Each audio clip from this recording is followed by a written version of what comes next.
বিসমিল্লাহির রহমানির রহিম। বাংলাদেশ শ্রমিক কল্যাণ ফেডারেশন জোরারগঞ্জ শাখা কর্তৃক আয়োজিত পহেলা মে শ্রমিক দিবস উপলক্ষে আয়োজিত আজকের এই শ্রমজীবী মানুষের সমাবেশের সম্মানিত সভাপতি, শ্রমিক কল্যাণ জোরারগঞ্জ শাখার সভাপতি জনাব আবু তাহের ভাই, মঞ্চ উপবিষ্ট গুরুত্বপূর্ণ অতিথিবৃন্দ, আমার একান্ত প্রিয় শ্রমিক ভাইয়েরা, আসসালামু আলাইকুম ওয়া রাহমাতুল্লাহি ওয়া বারাকাতুহু। 12টা র্যালি হবে, এই জন্য আমি সম্বোধনটাও সংক্ষিপ্ত করলাম। আমরা আল্লাহ শুকরিয়া আদায় করছি যিনি আমাদেরকে এই সমাবেশে মিলিত হওয়ার তৌফিক দান করেছেন। আলহামদুলিল্লাহ। পেশা হিসেবে আমরা যে যাই করি না কেন, শ্রমিকের বাহিরে লোক আছে এখানে তেমন আছে বলে আমার মনে হচ্ছে না।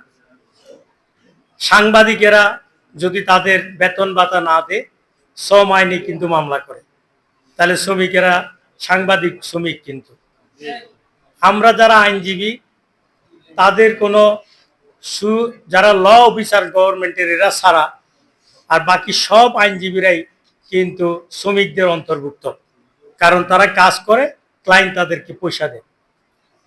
এদেশের শ্রম আইন 2006 অনুসারে বাংলাদেশে শ্রমিকের সংখ্যাই সবচেয়ে বেশি, কিন্তু কোম্পানিগুলি কায়দা করে তাদের শ্রমিকদের বড় অফিসার যারা, তাদেরকে অফিসার হিসাবে সম্পৃক্ত করে, যাতে করে তারা শ্রম আইনের বেনিফিট না পায়।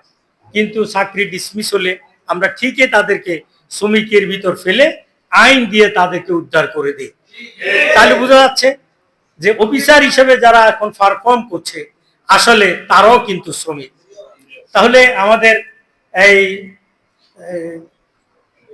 যে আলোচনাটা আজকে বিষয়, সেটি হলো যে শ্রমিক হিসাবে আমাদের কি দায়িত্ব, কি অধিকার, সেগুলো আমাদেরকে প্রথম জানতে হবে এবং বুঝতে হবে। যদি অধিকার আমরা না জানি তাহলে অধিকার আদায় করা যায় না। শ্রম আইন 2006 অনুসারে কোনো ব্যক্তি যদি কোনো প্রতিষ্ঠানে 6 মাস কাজ করেন, এরপর থেকে তিনি কিন্তু নিয়োগ পার্মানেন্ট দেন আর না দেন, আইন অনুসারে তিনি পার্মানেন্ট শ্রমিক হিসাবে গণ্য হবে। তাহলে পার্মানেন্ট শ্রমিক হিসাবে কোনো প্রতিষ্ঠানের কোনো ব্যক্তি যদি গণ্য হয়ে যায়, তাহলে বছর শেষে সে গ্র্যাচুইটি পাবে। যদি চাকরি থেকে চলে যায়, সে উৎসব ভাতা পাবে। সে তার এই বিভিন্ন অসুস্থতা এবং যে কতগুলো নির্ধারিত ছুটি, সেগুলো পাওয়ার অধিকার রয়েছে। আমাদের দেশের শ্রমিকেরা লাগাতার কাজ করে, কিন্তু এই অধিকারগুলো থেকে তাদেরকে পরিকল্পিতভাবে বঞ্চিত করা হয়। এদেশের সচেতন নাগরিক যদি কেউ হতে চায়, যদি সে ভালো মালিক হতে চায়, যদি প্রতিষ্ঠানকে ডেভেলপ করতে চায়, তার সবচেয়ে বেশি কন্টেনশন দেওয়ার দরকার শ্রমিকদের প্রতি। আপনি দেখবেন আমাদের ইন্ডাস্ট্রি থেকে কোটি কোটি টাকা আয় করে তারা, ওই টাকাটা দিয়ে কি করে, গানের ডোনেশন করে, ও অন্য জায়গায় রাস্তা বান্ধার কাজে ব্যবহার করে, নিজেদেরকে সামাজিক ব্যক্তি হিসেবে প্রতিষ্ঠিত করে। কিন্তু বেতন দেওয়ার সময় শ্রমিকদের বেতনটা, ঈদের সময় বোনাসটা তারা ঠিক মতে দেয় না। অথচ তাদের এটা যদি বুঝতো, তার এই ইনকাম, তার এই কোম্পানির মূল ভিত্তিটা হলো শ্রমিকেরা, সুতরাং কেন তাদেরকে সেটা দেয়া হবে না? আমাদের দেশে বড় অসুবিধা কি জানেন, যে আমরা শ্রমিক আর মালিক আলাদা করে ফেলি। আপনি যদি আমাদের দেশের বাইরে একটু যান, তাহলে দেখা যাচ্ছে আপনি বুঝতে পারবেন না হোটেলের মালিক কে, শ্রমিক কে। আপনি যদি সৌদি আরব যান, আপনি বুঝতে পারবেন না দোকানের শেষে একসাথে সবাই মিলে বড় একটা প্লেটের ভিতরে মালিক এবং সে কর্মচারী একসাথে ইফতার করে। ঈদের সময় যখন জামা কেনার প্রশ্ন আসে, কিন্তু দেখা যায় একই জামাটা সবাইকে দেয়, মালিকও পরে, কর্মচারীও পরে। আপনি কি আপনার ছেলের জন্য যে জামাটা কিনবেন, ঠিক এরকম একটা জামা আপনার যে ছেলেটা বাসায় থাকে, কাজের ছেলে, সেটা কিনতে পারবেন? আপনার পরিবার দিবে না, আপনার স্ত্রী দেবে না। আমাদের এক ভাই আমাকে বলছে, উনি রক্ষণ দায়িত্বশীল, সাইবুর রহমান ভাই, আমার ছেলেটা খুব কাজ করে। সে বলছিল যে আমার ভাইয়াটা যেরকম স্যান্ডেল পরে, আমি এরকম এক জোড়া স্যান্ডেল পরতে চাই। তা আমাদের ভাইটা খুশি হয়ে গেছে, দুজনের জন্য 2 জোড়া স্যান্ডেল কিনলেন। আর স্যান্ডেল নিয়ে বাসা যাওয়ার পরে ওই দায়িত্বশীল পর্যায়ে পরিবারের লোক যারা মহিলা রয়েছেন, তারাও এমন একটা এটিসিও শো করলেন। উনি আমাকে বললেন, ভাই কোথায় ইসলাম প্রতিষ্ঠা করব, এই জায়গাতে এসে কম্প্রোমাইজ করতে রাজি না।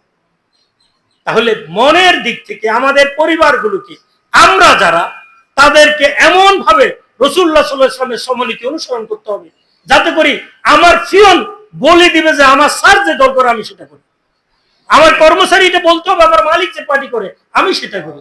রাসূলুল্লাহ সাল্লাল্লাহু আলাইহি ওয়াসাল্লামের সেই খেদমতদার হিসেবে জায়েদকে দেওয়া হয়েছিল। জায়েদ যখন আস্তে আস্তে বড় হয়ে গিয়েছে, এমন ভাবে রাসূলুল্লাহ সাল্লাল্লাহু আলাইহি ওয়াসাল্লাম তার সাথে আচরণ করেছে, সে বলছে আল্লাহ রসুল ছাড়া আমি আর কোথাও যাব না। শেষে জায়েদকে পালক পুত্র হিসেবে ডিক্লারেশন দেওয়া হয়েছে। আসলে কিন্তু পালক পুত্র সে ছিল না, সে ছিল ও শ্রমিক হিসেবে খেদমতের জন্য তার মা তাকে রাসূলুল্লাহ সাল্লাল্লাহু আলাইহি ওয়াসাল্লামের কাছে আনিয়ে দিয়েছে। আমরা আজকে আহ্বান জানাতে চাই, very simple statement for me. আমি যেটা বলছি, আমরা আজকে আমাদের সুপ্রিম কোর্টে দেখেন আমরা একটা সিস্টেম ডেভেলপ করেছি, যে আয়গুলো আমাদের আইনজীবীদের হয় তার একটা পার্সেন্ট আমাদের ক্লার্কের জন্য তাদের ফান্ডে জমা হয়, তারা মাস শেষ বছর শেষে তারাও সেখান থেকে বেনাবলেন বা হিসাবে পায়।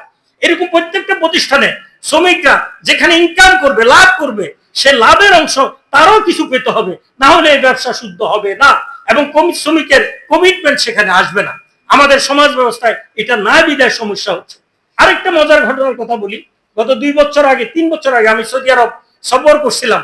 মক্কার একটু উত্তর পাশে এক দোকানদার, আমার ফ্রেন্ড বশির কাশিমি সহ ছিল উম্মুল কোরআন ইউনিভার্সিটির প্রেসিডেন্ট, প্রফেসর। ওখানে যাওয়ার পরে দোকানদার আমাদেরকে হেভি খাওয়াচ্ছেন। মালিক বললো যে ভাই ফ্রি সাবিলিল্লাহ, আপনি খাইতে পারবেন, আমরা এটা দে সেটা দে। তো আমি জিজ্ঞাসা করলাম আপনি মালিক না কর্মচারী? কয় যে ভাই আমি তো কর্মচারী।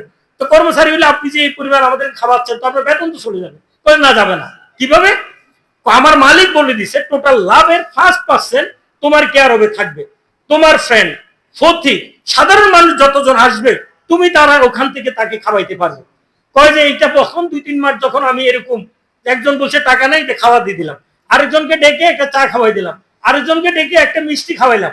এখন হয়েছে কি জানেন, লোকজন আমার এখানে এখন হুম দিকে পড়ে, এখন ওর 5% তো খরচে হয় না, বরং আমাদের আরো অনেক বেশি ইনকাম হচ্ছে। মালিক বহু খুশি, বছরে একবারও সে আসে না। যে ইট ইজ কল ইসলামিক সমনীতি। ব্যবসায় শ্রমিকের ফাট থাকবে, তার কন্ট্রিবিউশনের সুযোগ থাকবে, তার সাধারণ মানুষকে সে এখান থেকে গিফট দেওয়ার মতো তার ক্ষমতা থাকবে। তার আত্মীয় আসছে, সে দোকানে খাবার তৈরি করছে, অথচ এই খাবারটা সে খাওয়াইতে পারে না। আল্লাহ রসুল বলছে যারা রান্না করে আগে তাদের অধিকার তাদেরকে খেতে দিতে হবে। আমাদের গ্রামের মেহমানদের হিসাব করেন, পরিবারের মহিলাদের হিসাব করেন, বিয়ে শাদীতে আপনি যান, দেখা যাবে আমাদের মা বোনেরা এদেরকে অনেকে খাওয়ার দেয় সবার পরে। আর বাসায় যে রান্না করে, যে বাবুসি রান্না করে সেটা সে খাইতে পারে না। সেজন্য আমি ব্যক্তিগতভাবে বাবুসিদেরকে আগে বলে দিচ্ছি, তোমাদের খাওয়ার আগে দেন মেহমানদেরকে খাওয়ানো হবে। আমি আমাদের ভাইদের প্রতি আহ্বান জানাতে চাই, ইসলামী সমনীতি আমাদেরকে এস্টাবলিশ করতে হলে আমরা যারা আছি আমাদেরকে, আমাদের কর্মচারীরা আমাদের বিরুদ্ধে অভিযোগ করতে পারবে না। পরিষ্কার কথা, দুনিয়ায় যেখানে যাবে যান। আমি আমাদের ভাইদেরকে আহ্বান জানাতে চাই, আমার দোকানের বয় আমাকে সেভাবে সে মনিব হিসাবে মানতে হবে। আর কর্মচারীর দায়িত্ব হলো, রাসূলুল্লাহ সাল্লাল্লাহু আলাইহি ওয়াসাল্লাম যখন ইসলাম প্রচার করছিলেন, আবু বকর রাদিয়াল্লাহু তাআলা আনহু রাসূল সাল্লাল্লাহু আলাইহি ওয়াসাল্লাম এক পাহাড়ের দিকে যাচ্ছিলেন।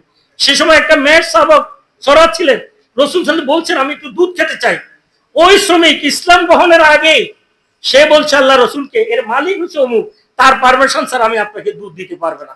আল্লাহ রসুল বলছে তাহলে এরকম একটা ছাগল আমাকে দেখিয়ে দাও যেটা সাধারণত বাচ্চা দেয় নাই, দুধ হয় নাই।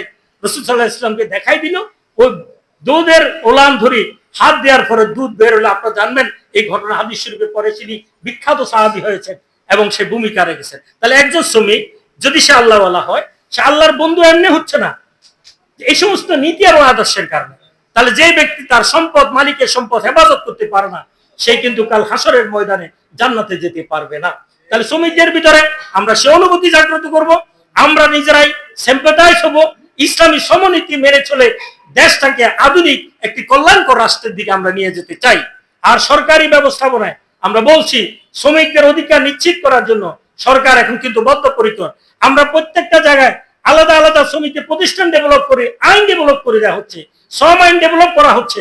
এবং এখানে আপনারা জেনে খুশি হবেন বিভিন্ন ধরনের ওয়েজ বোর্ড আছে। 8ম ওয়েজ বোর্ডে এখন যে শ্রমিকদের অনেক অধিকার নিশ্চিত করেছে। দুর্ভাগ্য হলো আমাদের শ্রমিকগুলো, আমাদের সেই পত্রিকার মালিকগুলো অথবা আমাদের দেশের সরকার ব্যবস্থাপনায় এখানে দলীয় হীনমন্যতা, পক্ষপাতিত্বের কারণে এক গ্রুপকে তুলে দেওয়া হচ্ছে, একজন ব্যবসাকে পরিকল্পিতভাবে ঝুঁকিতে ফেলে দেওয়া হচ্ছে এবং আরেক দল সেখান থেকে লাভবান হওয়ার চেষ্টা করছে। এই দেউলিয়াপনার কারণে শ্রমিক এবং মালিকের ভিতরে সম্পর্ক খারাপ হচ্ছে। বাংলাদেশে এই শ্রম ব্যবস্থাপনা এখন ডেভেলপ করছে না। পৃথিবীর সবচেয়ে আপনি অন্যান্য আধুনিক রাষ্ট্রগুলোর চেয়ে আজকে বাংলাদেশের সম্ভাবনা সবচেয়ে বেশি। তার একটি মাত্র কারণ, বাংলাদেশের ইফেক্টিভ ম্যান পাওয়ার বেশি। বিশ্বের যে সমস্ত জায়গায় বাংলাদেশে বিপ্লবের পর 5 আগস্টের পরে শেখ হাসিনা মনে করেছিল, ইন্ডিয়া মনে করেছিল আমরা বাদ পাবো না, কিচ্ছু পাবো না, আমাদের ব্যাংক তলানিতে চলে যাবে। শুধুমাত্র আমাদের শ্রমিক যারা দেশের বাইরে অবস্থান করছে তারা যত 6 মাসে যে পরিমাণ রেমিটেন্স বাংলাদেশে পাঠিয়ে দিয়েছে, আজকে বাংলাদেশ ঘুরে দাঁড়িয়েছে। তো সুতরাং বাংলাদেশকে আধুনিক জায়গায় নিয়ে যাওয়ার জন্য এদেশের রাজনৈতিক দলের যত না ভূমিকা রয়েছে, শ্রমিকদের ভূমিকা সবচেয়ে বেশি রয়েছে। আমরা আজকে সেটা এপ্রিশিয়েট করি। আমরা মনে করি বাংলাদেশকে কল্যাণকর রাষ্ট্রে পরিণত করার জন্য জামায়াত ইসলামী শ্রমিক কল্যাণ ফেডারেশন যে ঐতিহাসিক ভূমিকা রাখছে, এই ধারা অব্যাহত থাকতে বাংলাদেশ একটি কল্যাণকর রাষ্ট্রে পরিণত হবে ইনশাআল্লাহ। আজকের এই সমাবেশে আমাকে দাওয়াত দেওয়ার জন্য শ্রমিক কল্যাণ ফেডারেশনের সভাপতি সহ অন্যান্য নেতৃবৃন্দকে আন্তরিক ধন্যবাদ জানিয়ে এখানেই আমি আমার বক্তব্য শেষ করছি। খোদা হাফেজ। বাংলাদেশ জিন্দাবাদ।